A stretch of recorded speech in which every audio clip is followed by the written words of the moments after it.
Welcome to Sports Leadership, Topic 2D, Part 2, where we continue talking about shared leadership.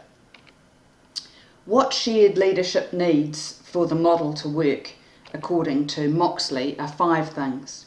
The first is this idea of balance of power. For this model to be a partnership, one person can't have power and the others not.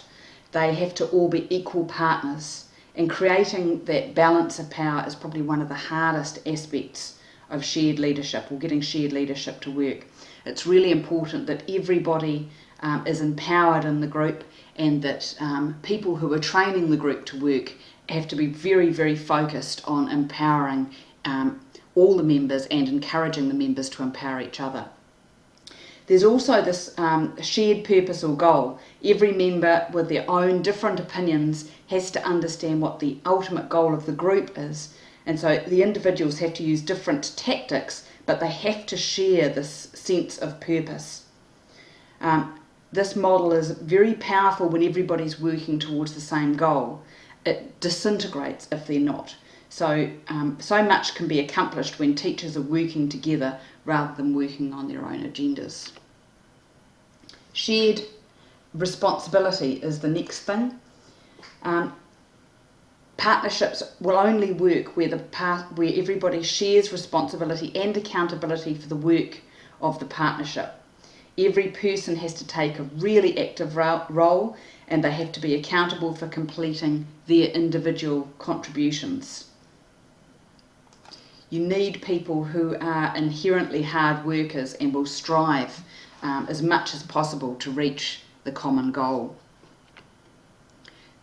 Fourthly, this idea of mutual respect. Every person in the group brings different skills and ideas that are valuable with them when they join the group. So that the group as a whole has to really understand and embrace the differences in the group. In fact, diversity is a valuable thing. But they have to respect each person as to who they are and what value they bring. If you can get that kind of respect, then you can accomplish a lot with shared leadership. You can build a really strong, cohesive unit that'll work really well together. The last point is commitment. And you've actually got to have commitment in the good times and the bad. And funnily enough, the bad times are the easy times to be committed. You've got to work in a really complex real-world situation, and you actually have to be able to knuckle down when everything's going particularly well, which is when the personal or individual differences will flare up when you're not focused on a common enemy. So it's quite a hard thing to manage, but if it is managed well, it works brilliantly.